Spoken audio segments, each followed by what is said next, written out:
자, 오늘 읽었던 히브리서 1장 5절에서 14절까지의 말씀을 통해서 천사와 아들 이런 제목으로 은혜를 나누고자 합니다. 오늘 본문의 내용을 보면 구약을 이용한 내용이 상당히 많이 나옵니다. 그러니까 구약에 상당히 능통했던 사람이었던 것 같아요. 그런데 특별히 구약을 인용한 내용들이 많이 있지만 그 중에서 누구의 이야기를 많이 다루고 있냐면 천사에 대한 이야기를 많이 다루고 있습니다. 도대체 왜 천사에 대한 이야기를 이토록 강조하는 내용이 들어있을까?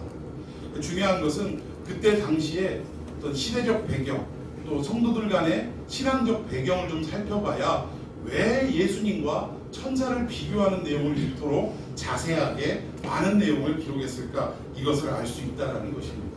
먼저 그 배경을 살펴보기 위해서는 골로새서를 먼저 살펴봐야 합니다. 골로새서 2장 18절 말씀 한번 읽습니다. 시작. 아무도 보내는 겸손과 천사 수를 이유로 너희를 중요하지 못하냐. 그가 그 본 것을 기대하여 그 귀신의 생각을 따라 헛되이 과장하고.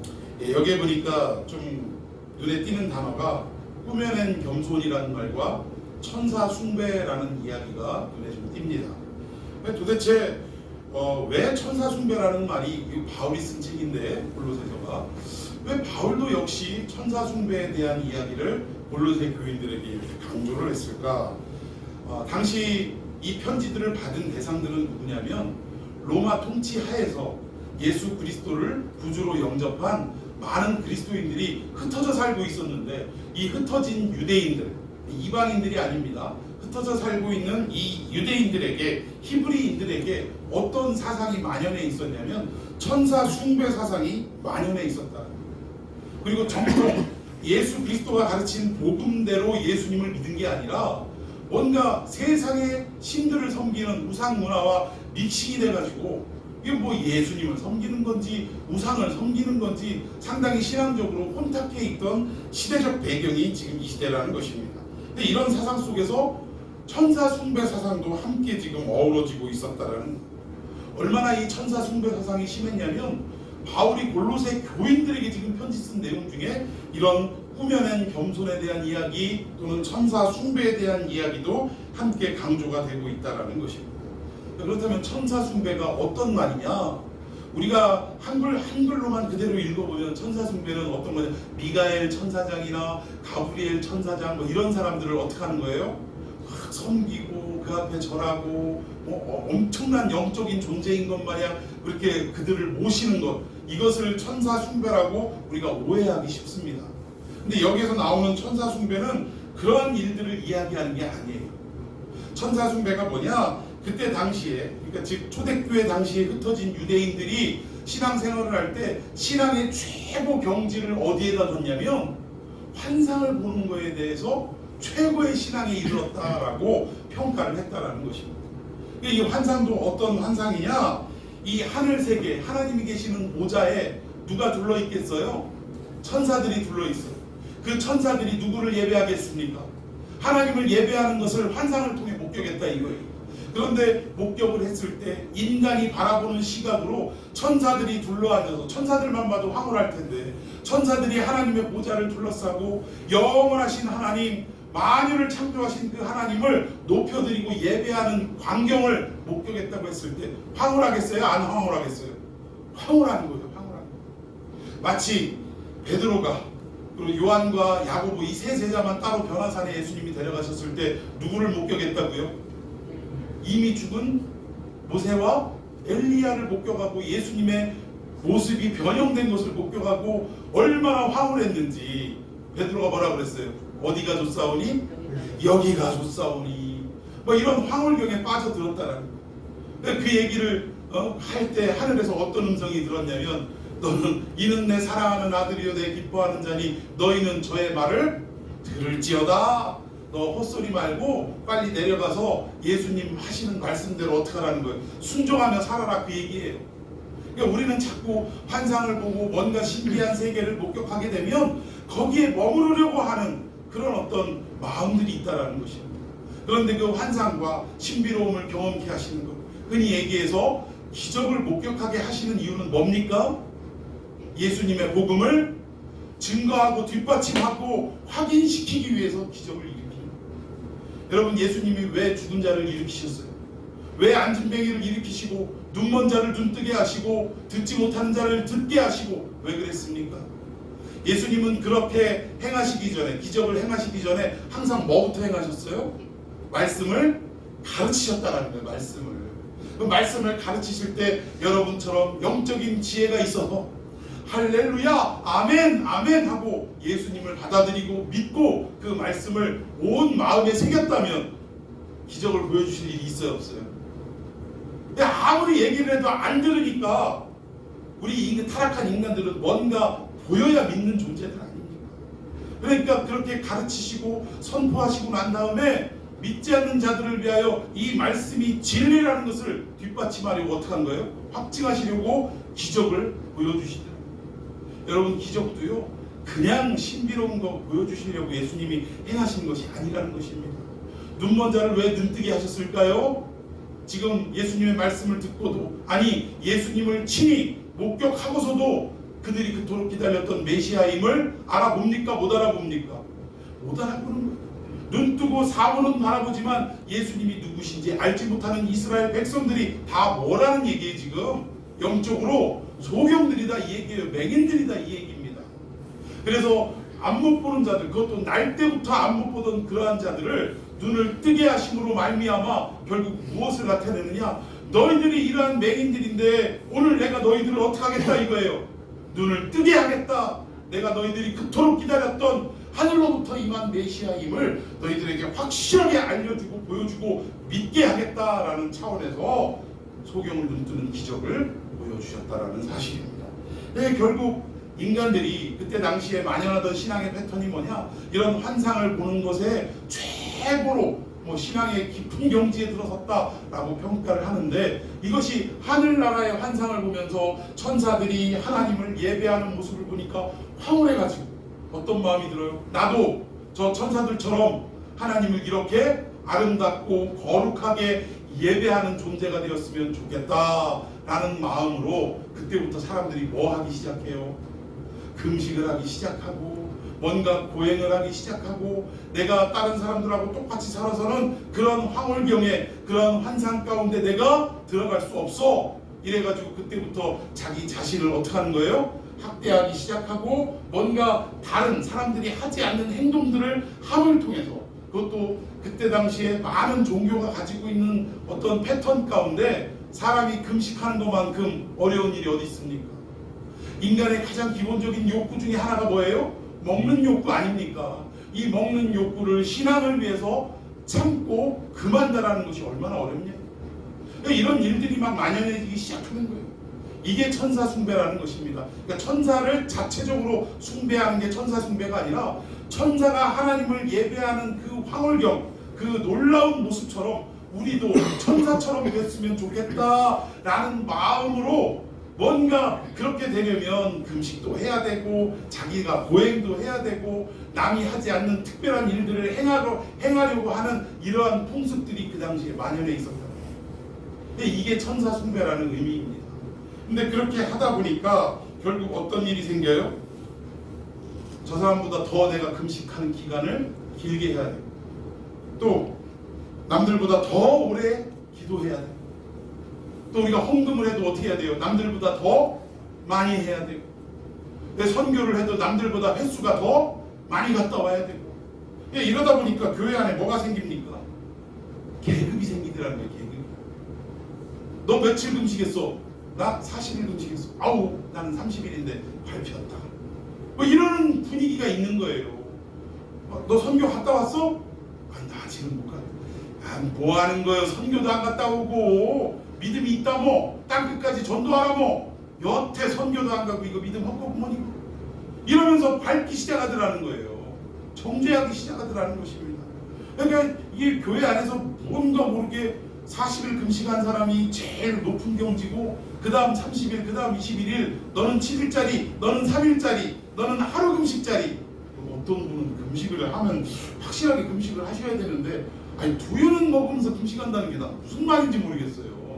그러니까 그 뭔가 일은 해야 되고 또 특히 이 사역자 같은 경우에는 사역에 힘을 써야 되는데 물만 마시기에는 너무 버티기가 힘드니까 그게 뭐 두유 같은 거를 이렇게 먹어가면서 그게 무슨 금식이에요. 그냥 밥 잡숴 일하려면. 아니 나 이해가 안 가요. 왜 사역에 그렇게 해야 된다라고 어떤 강박이 있으면서 금식은 또 왜 하는지 모르겠어요. 여러분 저도 이게 자랑하려고 하는 게 아닙니다. 저도 장기 금식을 신대원 다닐 때 한 2번을 했는데 사실은 그 뒤에 이게 관리가 좀 잘못돼가지고 한번 정말 이러다 죽는 게 아닌가 싶을 정도로 어려움을 겪었던 적이 있어요. 그러니까 이게 방학 동안에 여름 방학 동안에 40일 금식을 하는데 그때도 하나님께서 은혜를 주셔서 저에게 이제 찬양단을 결성할 수 있도록 하나님이 여건을 허락해 주시고 이래서 교회마다 다니면서 주일마다 특히 오후 예배 때마다 이 교회 저 교회에 초청받아가지고 찬양 사역을 하고 그때만 해도 뭐 젊었으니까요. 한참 30대 뭐 피 끓을 때니까 뭐 그렇게 일을 다 하게 하면서까지도 또 교회에서 전도사로서 역할도 감당하게 하시면서 그러면서도 그 금식을 다 할 수 있도록 은혜를 주시더라고요. 한 번은 약속한 게 뭐냐면 이제 장비 같은 거, 악기 같은 거 들고 세팅하고 이러다 보니까 주일 점심을 놓치는 경우가 많습니다. 그러면 이제 오후 예배를 그쪽 교회에서 찬양 예배로 드리고 콘서트 예배로 드리고 끝나면 그래도 교회에서 수고했다고 고맙다고 사례비를 주시는 경우가 많아요. 그러면 이 사례비를 받고 여기 그 점심도 안 먹고 한 이 저 단원들하고 밥을 먹으러 가야 되는데 참 얼마나 참 인정머리가 없는가. 지금 금식하고 있는 거 뻔히 알면서도 식당 여기저기 찾다가 없으니까 세상에 문 닫았고 없으니까 짜장면 집에 들어가 갖고 그러면 저 먹고들 와 그러면 눈치껏 자기들끼리 먹고 와야 되는데 또 기도를 해달래요. 같이 가서. 야 진짜 참 잔인하더라고. 근데 하나님이요 그 냄새나는 중식당에 들어가셔서도 한 번을 뭐 음식에 대해서 뭐 욕구가 생기거나 뭐 이런 어떤 흔들리게 하거나 이랬던 적이 한 번도 없으시더라고요. 그러니까 이 금식도요 하나님이 이끌어 주셔야만 하는 것인 줄로 믿으시기를 바랍니다. 그리고 웬만하면요 제가 그 금식 끝나고 나서 이제 학교가 개강이 되고 한 15일 정도는 잘 그 우리 장인어른 생전에 계실 때 보호식도 이렇게 해주시고 해서 잘 이렇게 견뎠는데 학교 개강이 이루어지고 이제 학교로 올라가서 기숙사 생활을 해야 되고 그때는 기숙사도 아니고 차 타고 올라가가지고 그 월요일날 강의 듣고 그리고 월요일 밤에 차에서 자고 그리고 화요일날 강의 듣고 내려와서 수요일날 교회 사역하고 목요일날 학교 갔다가 다시 내려오고 그날로 이거를 양평까지 이 일주일에 2번씩으로 왔다 갔다 했었어요. 근데 월요일날 저녁 때까지 이제 강의가 다 마치고 차 안에 들어가서 이제 그 침낭으로 이렇게 해가지고 그때 승용차 타고 다녔는데 그 침낭으로 덮고 잠을 자야 되는데 배가 고프겠어요? 안 고프겠어요? 배가 고프지. 세상에 그 지금도 잊혀지지도 않아요. 롯데샌드라고 하는 거 그 과자 그 사이에 크림 들어있는 쿠키 그거 하나 하고 우유 1개 하고 이거 사다 놓고 이제 이쯤 되면 먹어도 되겠지 생각을 하고 한 15일 정도 보호식을 했으니까요. 근데 그 쿠키 하나를 딱 먹고 우유 1잔을 먹었는데 한 5분도 안 돼가지고 증상이 이 뱃속에서 얼마나 진짜 고통스러운지 태어나서 처음 당해봤어요. 그러면서 그 오버히트가 나오는데 먹은 게 없으니 뭐 계속 물 같은 것만 계속 나오고 나중에는 진짜 막 심장이 끊어지는 듯한 아픔이 오고 앞이 까매지고 난리가 났어요. 난리가. 그래서 이러다가 내가 사역도 채 목사도 되기 전에 이러다 하나님 불러가시는 게 아닌가 이 정도로 겁이 나더라고요. 그래가지고 한 1시간을 막 차 안에서 그렇게 고통스러워 하다가 조금 눈이 띄어지고 앞이 보이니까 막 진짜 어른어른한데도 그 위험스럽게 그 차를 타고 내가 집에 가서 죽어도 집에 가서 죽어야겠다라는 그런 생각 때문에 2시간이 넘는 그 길을 그 한밤중 1시 2시 된 그 시간에 고속도로로 차로 올라갔다가 또 휴게소에서 막 그냥 막 앞에도 안 보여 사람이 보든지 안 보든지 화장실까지 갈 여력이 없어서 뭐 휴게소 그 앞에 화단 만들어 놓은 데서 막 뭐 넘어오는 것도 없는데 생 오바이트를 하고 막 이러다가 한 1시간 쓰러져 있다가 겨우겨우 새벽녘에 집에 도착을 했는데 한번 그런 일들을 다 하고 나보니까 오히려 이게 금식을 하려면 철저하게 끝까지 보호식까지 잘 맞춰주도록 옆에서 돕는 어떤 형편이 아니라면 하지 말라고 말리고 싶더라고요. 뭐 한 3일 뭐 길어야 일주일 이 정도는 뭐 얼마든지 하시든지 마시든지 뭐 말리고 싶지 않은데 적어도 뭐 21일 이상 40일 뭐 이렇게 금식을 할 거면 철저하게 누군가가 좀 도와주고 옆에서 보살펴 줘야만 이게 가능하다라는 생각이 들었습니다. 그리고 웬만하면 정말 내가 목숨을 걸고 해야 될 일이 아니라면 금식하지 마시고 드실 거 다 드시면서 오직 하나님 앞에 말씀에 더 전념하시고 기도에 더 전념하셔서 응답을 받는 여러분들이 되기를 권면해 드리겠습니다. 저 장기 금식 그렇게 뭐 권하지 않아요. 근데 아무튼 교회 안에서 이런 금식을 하는 사람들이 계급이 점점 높아지고 자기보다 덜 금식을 한 사람이나 안 한 사람들을 자꾸 이렇게 계급화해가지고 낮춰보는 이런 경향이 있었다라는 것입니다. 그러니까 결국 교회 안에 계급과 계층이 이렇게 형성이 되다 보고 또 너는 그것도 안 하냐? 라고 정죄를 하기 시작하더라는 거예요. 오늘 한번 내용을 한번 볼까요?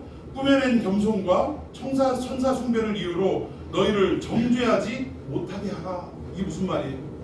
뭔가 환상을 봤다, 뭔가 놀라운 일들을 행했다, 그래서 신앙의 깊은 경지에 들어갔다라고 하는 사람들이 그걸 자기가 본 것을 이유로, 자기가 행한 어떤 일들을 이유로 너희들 하지 않은 너희들을 정죄하지 못하게 하라. 이 얘기. 너는 금식 해봤어? 금식도 안 해본 것이 말이요. 이렇게 정죄하지 못하도록 야 하나님 말씀에 그런 게 어딨어? 너 그 신앙 잘못된 거라고 분명하게 짚어줄 수 있는 그런 사람이 되라라고 바울이 골로새 교인들에게 지금 편지를 하고 있다라는 것입니다. 그리고 이 사람들이 앞에 보니까 꾸며낸 겸손이라고 했는데 그 내용이 뭐냐면 그가 그 본 것에 의지하여 누가 봤어요? 그가 본 거예요. 그가 봤는데 여기서 본 것에 의지해서 육신의 생각을 따라 여러분 그 본 것이 진짜라면 진리라면 육신을 따르겠어요? 영을 따르겠어요? 육신의 생각을 따라서 헛되이 뭐 하더라? 과장하더라. 이거 조심해야 됩니다. 요즘도 뭐 어디 천국 갔다 왔다 지옥 갔다 왔다 아이고 환상 볼 수도 있죠. 근데 이 환상이 사실은 두 가지 의미로 잘못된 부분들이 많아요. 첫째는 뭐냐? 이 뭔가 아예 그냥 거짓말로 아예 그냥 계획을 하고 갔다 왔다라고 하면서 떠드는 그런 부류가 있는 반면에 또 한 부류는 어떤 부류냐면 내가 정말 그것을 보기를 간절히 사모하고 열망하다 보니까 뭘 봤다라는 거예요? 헛걸을 봤다 이거예요. 헛걸. 그러니까 여기서 헛되이 어떻게 하는 거예요? 또 보고 왔다라고 얘기하면서 어떻게 해요? 과장을 하는 거예요. 과장을.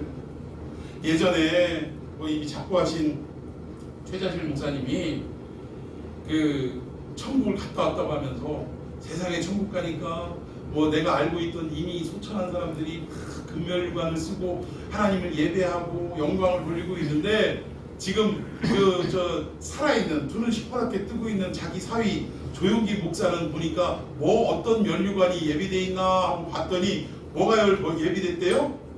개털 모자가 예비돼 있다고 막 그러더라고요. 여러분 거기에는 과장일까요? 아닐까요? 헛소리일까요? 아닐까요? 제가 조용기 목사님을 옹호해서 헛소리라고 하는 게 아니에요. 여러분 그때 당시에 어떤 일이 있었냐면 그 파리 에마라고 들어보셨어요? 이분이 조용기 목사님이 이 파리로 뭐 이렇게 선교 가셨다가 거기에서 어떤 여자를 만났는데 이게 문제가 됐던 거예요. 그래서 이 자기 딸을 자기 딸이 그 부인인데 속이 상하겠어요? 안 상하겠어요? 그때부터 조용기 목사님하고 사이가 틀어지고 막 이러면서 그 기도원에 예배드리러 온 사람들, 기도하러 온 사람들에게 설교하면서 이런 얘기를 주저없이 막 한 거예요. 자기의 감정을 막 드러냈다 이거예요. 여러분 이거 헛되이 과장하는 이야기고 보지 않았는데도 봤다라고 하는 것과 다를 바가 없다라는 거예요. 그러니까 이런 일들이 이 교회 안에서 일어나더라는 것입니다. 그게 뭐냐? 꾸며낸 겸손이다 이 얘기예요. 말은 뭔가 진리를 말하고 겸손을 말하는 것 같지만 이 모든 것이 뭐다? 꾸며낸 것이다 그 얘기입니다. 한편으로는 아예 거짓으로 노골적으로 말하는 자가 있는 반면에 또 한 사람은 자기 스스로 속는 거예요. 하도 열망하니까 보고 왔다 이거예요. 보여진 거예요 그냥. 그런데 보고 왔다는 사람들 이야기를 가만히 들어보면 성경에서 말씀하고 있는 천국에 대한 이야기나 지옥에 대한 이야기와 다를까요? 틀릴까요? 틀린 부분이 많아요.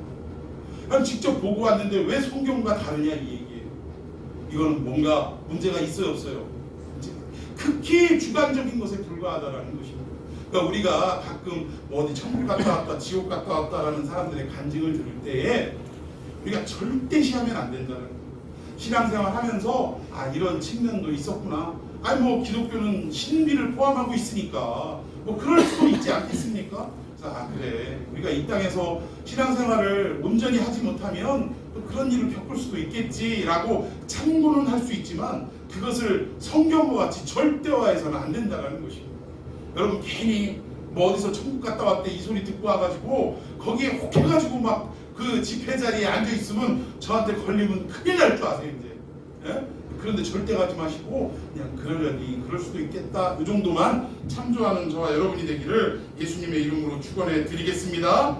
결국 시대가 이런 시대였다라는 거예요. 천사 숭배가 만연한데 천사 숭배가 천사를 직접 숭배한다 그런 의미가 아니라 이렇게 뭔가 환상을 보고 신비로운 어떤 이런 형태를 목격하고 이런 것들이 신앙 경지의 최고점이라고 생각을 하고 금욕주의를 하고 율법을 우선하고 이런 일들이 교회 안에서 벌어지기 시작했다라는 것입니다. 그런데 이 모든 것들이 다 바울은 뭐라고 얘기하고 있냐면 가짜다라고 분명히 얘기하고 있어요. 헛된 것이라고 얘기하고 과장한 것이라고 얘기하고 심지어 그것이 다 어디를 따라난 것이냐 육신의 생각을 따라났다 이거예요. 더 나쁘게 얘기해볼까요? 더 직선적으로 얘기해볼까요? 육신의 생각을 따라서 왜 그런 짓을 할까요? 그 끝에 뭐가 탐이 나서 그러는 거예요. 사람들이 모여서 내 이야기를 듣고 천국에 대한 두려움과 뭐 지옥에 대한 두려움, 천국에 가지 못할 두려움 이런 것들을 가지고 이 사람들은 꼭 어때요? 그거를 막 절대시하는 쫓아다니는 이런 사람들은 뭐가 열려요? 그 얘기 들으면 주머니가 열리는 거예요. 내가 이 헌금을 좀 더 남들보다 많이 하면 그래도 내가 천국에는 들어갈 수 있겠지라는 어떤 막연한 성경과는 관계없는 이런 막연한 잘못된 믿음 때문에 이런 일들을 행하다 보니까 그것을 노리고 육신의 생각이 그런 의미라는 거예요. 당시에는 순회 선교사들, 순회 교사들이 많았어요. 근데 이분들을 무엇으로 사례비를 책정했냐면 듣는 청중을 얼마나 모았느냐에 따라서 사례비를 책정했다. 그러니까 그때 당시에 거짓 교사들은 하나님의 말씀의 뜻과 의미를 파악하고 해석하는 것보다 뭐에 더 치중을 했냐면 이 언변에 치중을 했다. 당시에 수사학이 뛰어난 어떤 시대였는데 이 수사학을 통해서 사람들의 귀를 아주 달달하게 만들어서 그 이야기를 듣도록 모이게 만드는 데만 주안점을 뒀다는 것이고 그래야 뭘 많이 받으니까 페임을 많이 받으니까 그랬던 시대라는 거예요. 그래서 사람들이 이렇게 율법을 강조하고 천사 숭배주의가 만연해 있는 이러한 상황에 있는데 결국 골로새를 중심으로 소아시아에 흩어져 있는 거의 모든 교회들이 이렇게 구약을 잘못 이해하고 오해하는 바람에 신앙의 잘못된 흐름이 형성되기 시작했다. 그래서 지금 히브리서에서도 이 얘기를 하고 있고 골로새서에도 이 얘기를 언급하고 있다라는 것입니다. 그래서 결국 이걸 간파한 히브리서 기자가 뭐라고 이 얘기를 하냐면 그리스도가 누구냐 이걸 가르치는데 주안점을 뒀다라는 거예요.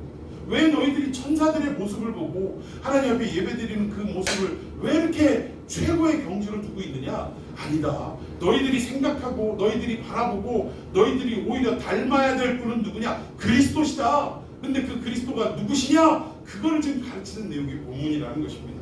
자, 우리 14절 본문 한번 읽어봅니다. 시작. 모든 천사들은 섬기는 영으로서 구원받을 상속자들을 위하여 섬기라고 보내심이 아니냐. 아멘. 여기 보니까 상속자들이 누구예요?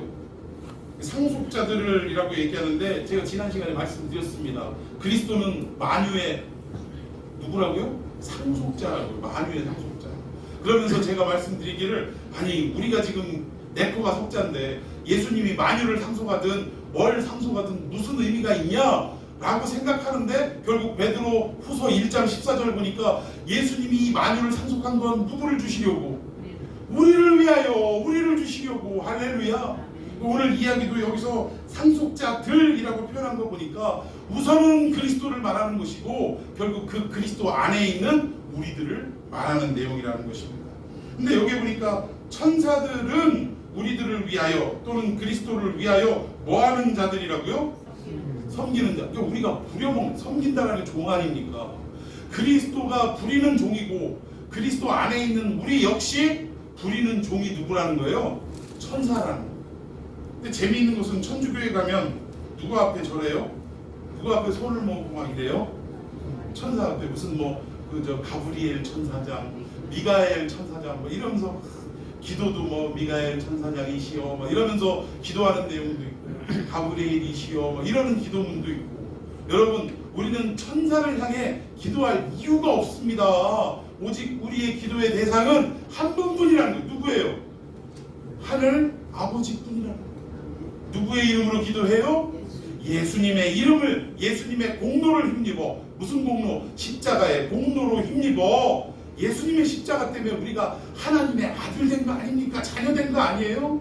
그래서 그 예수님의 공로에 힘입어, 그 이름의 능력에 힘입어 하나님 앞에 이제, 예전에는 짐승 잡아서 제사장이 대신 그 모든 죄를 속죄하고 하나님과의 중간 매개체 역할을 했는데, 이제는 우리가 담대히 성소 휘장이 찢어지는 바람에 어떻게 하는 거예요? 담대히 성소 앞으로 들어가게 됐다라는 것입니다. 우리가 예수 이름으로 직접 기도하게 돼 있다는 거예요. 근데 요즘 천주교는 아직도 모든 죄를 누가 사해요?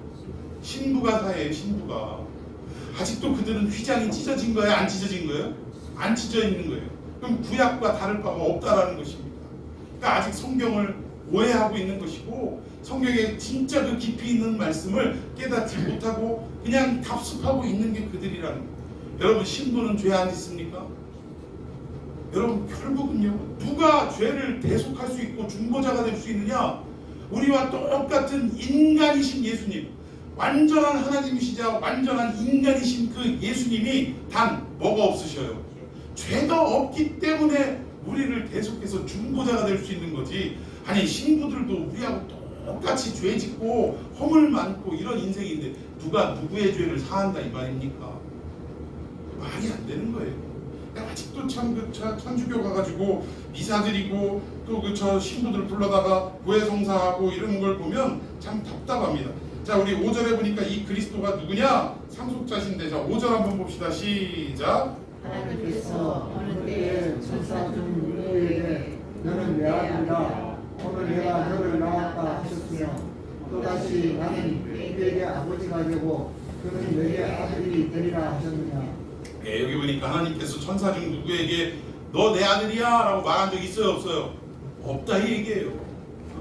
그리고 내가 너를 낳았어 라고 이야기한 천사가 있어요? 없어요? 없다는 것입니다. 오직 누구만이? 예수 그리스도만이 너는 내 아들이라. 어디서 이게 확인이 됐습니까? 세례받고 요단강에서 올라오실 때 하늘 열리면서 비둘기가, 성령이 비둘기처럼 임하시면서 하늘로부터 뭐라고 말씀하셨어요? 이는 내 사랑하는 아들이요 내 기뻐하는 자라. 할렐루야. 하나님이 예수님만을 내 아들이라 라고 일컬어 주셨다라는 것입니다. 그런데 이것이 이 히브리서 기자가 만들어낸 얘기가 아니라 이미 구약에서 어떤 사람이 이 내용을 깨닫고 기록을 했다라는 거예요. 그게 누구냐? 다윗입니다. 자, 시편 2편 7편 시작. 내가 여호와의 명령을 전하노라. 여호와께서 내게 이르시되 너는 내 아들이라 오늘 내가 너를 낳았도다. 아멘. 이게 다윗에게 한 말씀인데, 다윗이 지금 이게 육신적으로는 누구를 말하냐면 지금 앞으로 솔로몬, 다윗 이런 사람들을 지금 의미하지만 영적으로는 결국 누구를 말하냐? 다시 이 땅에 오실 메시아 되신 예수님을 지금 나타내고 있다라는 것입니다. 그런데 이 내용을 보니까 재미있는 게 하나 있네요. 하나님이 오늘날 내가 너를 어떻게 했대요? 또 이상한데? 예수님을 낳은 건 누구예요? 마리아가 낳았죠. 마리아가. 근데 하나님이 너를 낳았다라고 이렇게 말씀하고 계세요. 근데 이 의미는 여러분들 다 아시리라고 생각합니다. 하나님이 메시아를 이 땅에 보내신 것을 작정하고 누구를 통하여? 마리아를 통하여 이 땅에 나게 하신 게 결국 누구라는 거예요? 하나님의 계획과 하나님의 의도와 하나님의 뜻에 따라 이 모든 일들이 이루어졌다라는 것을 말씀하고 있다라는 것입니다. 그리고 또 오늘 5절 후반부에 보니까 또 다시 나는 그에게 아버지가 되고 그는 내게 아들이 되리라 하셨느냐. 그러니까 천사한테는 그런 얘기 한 적이 없다. 지금 오직 예수님에게만 이 이야기를 했지 천사에게는 이런 얘기 한 적이 없다라는 것입니다. 근데 이 이야기도 어떤 의미 속에 나오냐면 사무엘하에 보면 이 얘기가 나옵니다. 사무엘하 7장 11절에서 17절인데 한번 교독해 봅시다. 전에 내가 사사에게 명령하여 내 백성 이스라엘을 다스리던 때와 같지 아니하게 하고 너를 모든 원수에게서 벗어나 편히 쉬게 하리라. 여호와가 또 내게 이르노니 여호와가 너를 위하여 집을 짓고 내 수완이 섰어 내 조상들과 함께 누울 때에 내가 내 몸에서 날 내 식을 내 뒤에 세워 그의 나라를 견고하게 하리라. 예, 이 내용이 무슨 얘기냐면 이제 전쟁도 그치고 이스라엘의 평화가 오니까 다윗이 마음에 한 가지 소원이 있었어요. 그게 뭐냐면 내가 여호와의 집을 지어야겠다. 성전을 지어야겠다. 나는 이렇게 좋은 궁궐에 있는데 참으로 성막은 언약궤는 저렇게 막 들판 같은데 이런데 방치돼 있고 이래서는 안 되겠다. 내가 하나님의 집을 근사하게 아주 그냥 똑부러지게 지어야겠다라고 마음을 먹었는데 하나님이 그 고백을 들으시고 뭐라고 하는 거예요? 네가 내 집을 짓는다고? 아니야. 오히려 내가 너를 위하여 집을 지어줄게 라고 하나님이 되려 다윗에게 집 지어주겠다라고 말씀을 하고 있는 내용입니다. 근데 결국 집을 지어준다라고 할 때 내 몸에서 날 내 씨를 내게 두어 라고 했는데 여기 씨가 자손을 말합니다. 그렇다면 복수해야 돼요? 단수해야 돼요? 복수해야죠. 다윗이 자식들이 많았지 않습니까? 그런데 여기에 이 내 씨라고 할 때 이 씨가 복수가 아니라 단수로 쓰여져 있다. 그러니까 하나를 뜻하더라는 거야. 하나. 그러면 결국 생물학적으로는 누구를 말하느냐? 자기의 뒤를 이어서 왕이 될 솔로몬을 이야기하는 것입니다. 그런데 영적으로는 이게 누구를 말하냐? 예수님을 나타낸다라는 거예요. 그런데 재미있는 것이 이것이 솔로몬을 뜻하는 것 같지만 사실은 그게 아니라는 것입니다. 예수님만을 의미하는 내용이 이 속에 있다라는 거예요. 그게 뭐냐? 여러분 그 나라가 어떻게 된대? 나라를 견고하게 한다라고 분명히 하나님이 언약을 하셨습니다. 내가 너를 위해서 집을 져줄 텐데 한 씨가 나와가지고 네 나라를 견고하게 만들어줄 거다라고 하나님이 언약을 하셨다라는 거예요. 그러면 육신적인 씨인 솔로몬이 그 뒤를 이어서 나라를 더욱더 견고하게 한 것은 사실입니다. 근데 중요한 것은 견고하게 하긴 했지만 그 나라가 영원했습니까? 그 나라가 무너지지 않았습니까? 솔로몬의 나라는 결국은 어떻게 됐어요? 그가 죽고 나자 아들 르호보암 때 나라가 두 쪽으로 나뉘어졌고요. 그리고 결국은 기원전 700 몇 년대에는 북이스라엘이 아수르에게 무너지고 그리고 기원전 586년도에는 남유다가 바벨론에 의해서 완전히 무너지는 나라가 아주 형체도 사라져버리는 없어져버리는 이러한 비극을 맞이했다는 거예요. 하나님은 분명히 그 나라를 견고하게 하시고 영원토록 굳건하게 하시겠다라고 했는데 나라가 없어졌는데 이게 맞느냐 이 얘기예요. 그럼 하나님이 거짓말한 것이냐? 그 얘기가 아니라는 거죠. 결국 이것은 나타내는 게 솔로몬이 아니라 누구를 나타내는 거예요? 예수님을 나타내는 것입니다. 이 예수님을 통하여 하나님의 나라는 영영히 굳건히 서고 영원히 무너지지 않고 교동치 않는 나라를 세워나갈 것이다 라는 것을 하나님이 다윗을 통해서 말씀해 주신 내용이라는 것입니다. 자, 우리 14절 읽어봅시다. 시작. 나는 그에게 아버지가 되고 그는 내게 아들이 되리니 그가 만일 죄를 범하면 내가 사람의 매와 인생의 채찍으로 징계하려니. 여기서도 보면 나는 그에게 뭐가 되고 아버지가 되고 그는 내게 아들이 된다. 이것이 솔로몬을 이야기하는 것이 아니라 결국은 예수 그리스도를 말하는 것이고 13절에 보니까 그 예수 그리스도가 만든 나라, 세운 그 나라는 어떻게 하겠다는 거예요? 영원히 어떻게 하게 되리라? 견고하게 되리라. 할렐루야. 여러분 예수님을 지금 말씀하고 있는 내용이라는 것입니다. 근데 이제 본문을 다시 돌아가서 6절 읽어봅시다. 시작. 또 그가 나라들을 이끌어 세상에 다시 들어오게 하실 때 하나님의 모든 천사들은 그에게 경배할지로다 말씀하시며. 예, 여기 보니까 아들은 아들인데 무슨 아들이요? 하나님은 아들이 하나입니까? 여럿입니까? 한 분이시잖아요. 근데 맏아들이라고 표현한 것은 다른 아들들이 있다 얘기예요? 없다 얘기예요? 있다는 얘기죠. 근데 여기서 맏아들은 많은 아들 중에 첫 번째 아들을 얘기하는 거 아닙니까?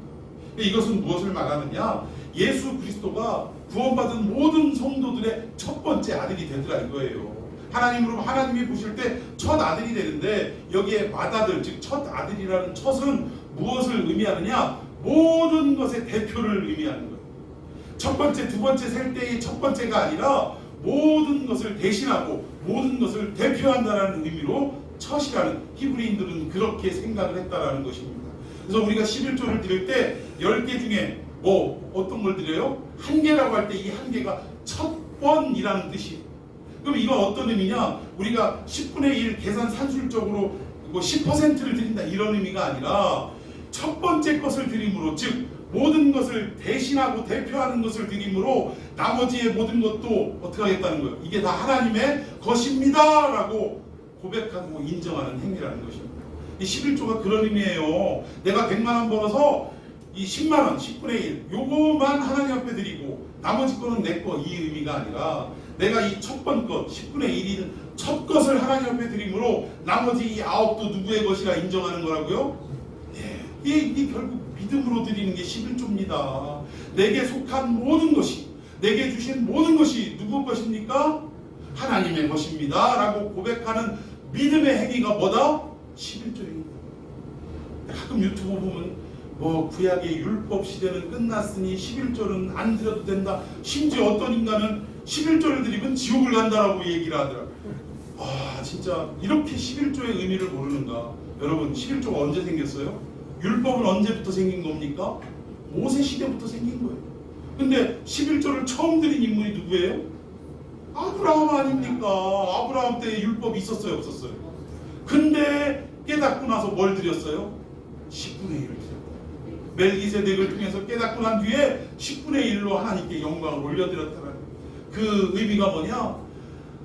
내가 쫓아가서 가신 318명 데리고 연합군들을 쳐부수고 승리한 줄 알고 어깨가 이만큼 뽕이 올라와가지고 룰루랄라 하고 돌아오는데 멜기세덱을 딱 만나자마자 하는 말이, 야 아브라함아, 너 어깨 뽕 빼, 힘 빼, 네 승리는 다 누가 주신 거다? 하나님이 주신 것이다 라고 선언할 때 그것을 깨닫고 나서 즉시 뭐를 드려요? 10분의 1을 멜기세덱에 드렸다라는 거예요. 여러분, 그 얘기는 무슨 얘기냐? 내가 빼앗아 가지고 온 모든 것은 다 누구의 것입니다? 하나님께서 승리를 허락하셔서 얻을 수 있는 하나님의 것이었습니다 라고 인정하는 믿음의 행위였다라는 것입니다. 여러분, 오늘 이 시대를 살아가면서 11조가 됐든 주일 성수가 됐든 이 모든 것들이 이 11조 개념, 첫 것의 개념에서 시작된 것을 우리가 깨닫는다면 우리가 주일 성수 하는데도 뭐 이렇게 고민할 빠질 게 없어요. 주일 성수 월요일이 첫날이에요? 일요일이 첫날이에요? 네. 왜 그럼 우리가 해필이면 일요일날 모여서 예배를 드리냐 이 얘기예요. 일요일은 예수님 부활하신 날이라. 여러분, 재미있는 건요, 초대교회 때 사도들이 처음에는 언제 모여서 예배 드린 줄 아십니까? 안식일날 모여서 예배를 드렸어요. 그런데 안식일날 모여서 예배 드리다 보니까 누구하고 부딪히겠어요? 유대교들하고 자꾸 부딪히는 거예요. 그래서 이들이 정한 날이 언제요? 안식 후 첫날이라고 하는 지금의 일요일날을 택해가지고 예배를 드리기 시작했다는 것입니다. 근데 이것이 공교롭게 그날이 안식한 예수님이 부활하신 그날과 맞아 떨어진다 뿐이지 사실은 그 의미가 아니에요. 일주일의 시작은 어디부터 시작이에요? 일요일부터 시작이에요. 그러면 이날만 주일이냐? 그럼 묻습니다. 월요일은 누구 날이에요? 토요일은 누구 날이에요? 아니, 월요일부터 토요일까지가 다 주의 날 아닙니까? 일요일만 주의 날이고 나머지 날은 내 날은 아니잖아요. 그런데 우리가 그럼에도 불구하고 주일날 나와서 예배를 드리는 이유는 뭐냐? 한 주간의 첫 시작을 하나님 앞에 온전히 드릴 때에 나머지 날도 어떻게 되는 거예요? 하나님의 날로 드린 것으로 하나님이 인정하시겠다 이 얘기입니다. 11조 개념하고 똑같은 거예요. 여러분, 이런 어떤 개념으로 말씀의 의미로 우리가 주일에 대해서 생각을 할 때 뭐 대면이니 비대면이니 따질 이유가 있습니까? 없습니까? 내가 한 주의 모든 날을 하나님 것으로 인정한다면 주일을 성수할 이유가 있어요? 없어요? 당연히 있는 거예요. 내가 그래서 주일을 성수한다 라고 생각하고 주일을 지키시는 분은 정말 온전히 지키시는 거예요. 그런데 그냥 일요일만 이 날은 지켜야 돼 라는 생각으로 이 날을 지키시는 분은 사실은 나머지 날 다 주의 날인데 이 날은 뭐예요? 주의 날로 드리지 못하고 내 날로 살아간다라는 것입니다. 이래서 결국은 돈을 훔쳐가면 이게 뭘 훔쳐가면 도둑놈인데 날을 훔쳐가니까 무슨 도둑놈이에요? 날도둑놈이 되는 거예요. 날도둑놈이. 여러분, 이 11조라든가 주일 성수라든가 이런 개념들이 첫 것의 의미구나. 모든 것을 대표하고 대신한다라는 의미구나라는 것을 깨닫고 정말 삶에 적용하는 여러분들이 되기를 예수님의 이름으로 축원해 드리겠습니다. 근데 여기 맏아들이라는 것은 우리 모든 자식들의 대표라는 거예요. 우리가 하나님의 자녀 될 수 있는 건 누구 때문입니까? 예수님 때문이잖아요. 그래서 우리가 그분 안에 있을 때, 인 그리스도 안에 있을 때 결국 하나님의 자녀가 될 수 있고 하나님이 주시는 모든 풍요로운 삶을, 풍성한 은혜를 누릴 수 있게 되더라는 것입니다. 그런 의미에서 여기서 맏아들이라는 거예요. 그리고 그가 언제를 얘기하냐, 이게 세상에 다시 들어오실 때에, 들어오게 하실 때, 결국 이게 언제입니까? 예수님이 다시금 재림하시는 그때라는 거예요. 그러니까 그때 사람들이 이 모든 것들을, 그러니까 이 예수님이 다시 오시는 그날 하나님이 상속하기로 했던 모든 만유를 상속받는다 이 얘기입니다. 그때 누구도 같이 받는다? 우리도 같이 받는다. 여러분 이것을 잘 깨닫고 믿으시기를 바랍니다. 자, 그 상속과 반열에 우리도 포함이 되어 있다. 언제? 주님이 다시 오시는 그때에. 자, 우리 14절 한번 읽어봅니다. 시작. 모든 천사들은 성경으로서 무언가를 상속자들을 위하여 섬기라고 보내심이 아니라. 예, 천사들이 뭐하라고 보낸 자들이라고요? 구원받은 우리들을 어떻게 하라고? 섬기라고. 가끔 보면 막 천사를 숭배하고 하는 천주교뿐만 아니라 우리 개신교 안에서도 그런 신앙을 가지신 분들이 있습니다. 천사들을 굉장히 어떤 영적으로 고차원에 있는 이런 존재라고 생각을 하고 막 그 천사들을 뭐 가브리엘 천사장님 막 이래가면서 기도할 때 나에게 기쁜 소식을 좀 전해주세요. 그게 말이요, 막걸리요. 그게 하나님이 그 소식을 전하라고 명령하시면 심부름꾼인 가브리엘 천사장은 그 말씀 붙들고 해당하는 사람에게 가서 어떻게 하는 거예요? 전해주는 거예요. 우리가 가브리엘 천사장한테 우리 좋은 기쁜 소식을 와서 전해달라고 백날을 부르짖어봐야 하나님이 명하시지 않으면 그 소식이 옵니까 안 옵니까? 오지도 않는데 우리가 그냥 그 위대한 어떤 영적인 존재라고 생각하고 이게 숭배하는 이런 일들이 지금도 있다라는 것입니다.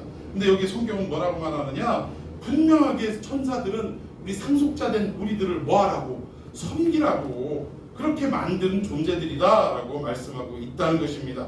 여러분이 이 교리를 깨달으면 어떤 어려움과 고통이 온다 할지라도 여러분 입가에는 미소가 번지게 될 줄로 믿습니다. 어떤 어려움이 찾아오더라도 하나님이 천사들을 나를 위해서 보내는 심부름꾼으로 이렇게 하나님이 역사하시는구나 라는 것을 깨닫는다면 어려움이 와도 누가 도와줄 거예요? 하나님이 보내신 천사들이 우리를 지켜 보호하는 역할을 감당하게 될 줄로 믿습니다. 그러니까 어려워도 미소를 잃지 않는 이유가 이런 데 있는 거예요. 여러분들 이 믿음을 회복하는 역사가 있기를 축원해 드리겠습니다. 절에 가면 누구도 웃고 있어요. 절에 가면 누구도 웃고 있어요. 항상 웃더라고 그 양반은. 부처도 웃고 있는데, 여러분 부처도 웃고 있는데 우리가 왜 못 웃습니까? 어렵다고 오만상 찌푸리고 막 인상 쓰고 이럴 이유가 없어요. 왜? 하나님이 누구를 보내셔요? 천사들을 보내셔서 우리를 보호하고 지켜주시기 때문이라는 것입니다. 여러분 믿습니까? 여러분 여유를 좀 가지시고요. 어려움 속에서도 좀 미소를 잃지 않는 저와 여러분이 되기를 예수님의 이름으로 축원해 드리겠습니다. 몇 년 전에 저한테 로또 복권을 이렇게 선물하신 분이 있어요. 근데 줄 때 봉투에다 넣어서 줘가지고 뭔가 했어요. 뭔가 이분은 가끔 물건을 선물하시는 경우는 있는데 이게 뭐 봉투를 다 주시고 하는데 이 줄 형편에 있는 사람이 아니거든요. 어려운 사람이거든요. 근데 주면서 뭐라고 얘기를 하냐면 목사님 지금 목회하기도 어렵고 그러신데 이거는요 나중에 목사님 은퇴하실 때 은퇴 자금으로 쓰셨으면 좋겠습니다 하고 주더라고요. 그래가지고 이 돈이 이 사람이 돈도 없는 사람인데 뭘 얼마를 주길래 이렇게 막 봉투에다가 이걸 줬냐 하면서 이게 도대체 얼마짜리 수표인가 하고 가고 난 다음에 싹 꺼내봤는데 안에 뭐가 들어있었을까요? 로또가 딱 들어있더라고요. 이거 가지고 로또 당첨되면 그러면 은퇴 자금으로 써라 이거예요. 참 웃음이 나오더라고. 근데 이제 설교 준비하고 토요일 날 이제 설교 준비 마무리하고 이렇게 하고 있는데 갑자기 그 생각이 딱 나더라고요. 봤을까요? 안 봤을까요? 봤지요. 왜 안 봐요? 이게 은퇴 자금이 달린 건데. 딱 봤는데 됐을까요? 안 됐을까요? 꽝이 되더라고요. 꽝. 근데 여러분 하나님이 약속한 그 상속의 약속은요 이런 불투명한 로또 같은 게 아니라는 거예요. 하나님이 하신 말씀은 반드시 이루어진다. 천지는 없어진다 할지라도 내가 한 말은 반드시 이루리라 말씀하신 하나님의 약속이 오늘 우리에게 있는 줄로 믿으시기를 바랍니다. 그 상속은요, 로또처럼 꽝이 될 수도 있고 뭐 이렇게 뭐 대박을 칠 수도 있고 이런 게 아니라 하나님은 반드시 이렇게 하시겠다라고 약속해 주신 것을 믿으시기를 바랍니다. 그러니까 이런 약속이 우리에게 있는데 자꾸 쓸데없이 이상한 환상을 쫓거나 어떤 사람들의 그 시대의 흐름에 따라 가지고 자꾸 이상한 쪽을 자꾸 이렇게 따라가느냐 이거예요. 지난 수요일에도 말씀드렸지만 이게 시대가 그러다 보니까 사람들이 하나님의 말씀의 원리를 생각하면 해결될 일을 말씀의 원리를 생각지가 않아요. 다시 한번 물어볼게요, 여러분들에게. UFO가 있습니까, 없습니까? 외계인이 있습니까, 없습니까? 이게 하나님 말씀의 원리를 생각하면 하나님은 누구에게만 관심이 있냐면요, 저와 여러분에게만 관심이 있는 줄로 믿습니다. 당신이 당신의 형상대로 지은 인간에게만 관심이 있는 거예요. 이 인간을 위해서 우주 만물도 지으신 것을 믿으시기 바랍니다. 그런데 외계인이 왜 필요하냐 이거예요. 거기에 이 말씀의 원리를 알면 똑같이 외계인은 있다 없다 이게 성경에는 없지만 원리를 깨달으면 나머지 부분이 답이 나오는 거예요. 여러분, 이런 약속이 오늘 우리에게 있다 할 때 세상의 어려운 일들을 겪고 또 주변의 어떤 상황들이 비대면이니 뭐니 막 이래가면서 하는 이런 어떤 요동침 앞에 우리가 흔들릴 이유가 없다라는 것입니다. 약속이 있는데 좀 핍박이 오면 그냥 올 게 왔다라고 생각하고 담담히 받아들입시다. 그런 믿음이 우리에게는 필요한 줄로 믿습니다. 그렇게 핍박이 우리 작은 교회까지 오겠냐마는 어쨌든 혹시라도 온다 할지라도 그래서 우리가 잠잠히 그냥 올 게 왔다라고 생각하고 받아들이고 끝까지 우리의 믿음을 지키는 그런 역사가 있어야 될 줄로 믿습니다. 여러분, 교회 문 닫으면, 우리 교회 문 닫으면 어디 가서 예배 드릴까요? 우리 집에 가서 예배 드릴까요? 우리 이영아 집사님 사무실에서 예배 드릴까요? 그러면 되는 겁니다. 여러분, 동의하십니까? 이 자리 자체가 물론 교회지만 이 자리 자체가 거룩한 건 아니에요. 왜 거룩하냐? 여러분이 이 자리에 함께하고 있고 그 중심에 하나님이 계시기 때문에 거룩한 줄로 믿으시기를 바랍니다. 여러분, 이 세태에 정말 예수 그리스도가 어떤 분인지를 안다면 이런 상황 앞에 흔들릴 일이 없다 이 얘기예요.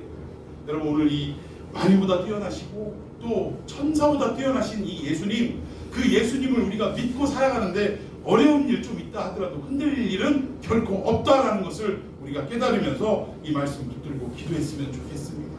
2021년도가 새롭게 열렸지만 우리에게 소망이 되거나 희망이 되는 일보다는 오히려 어려움이 예측되고 있는 이 한 해입니다.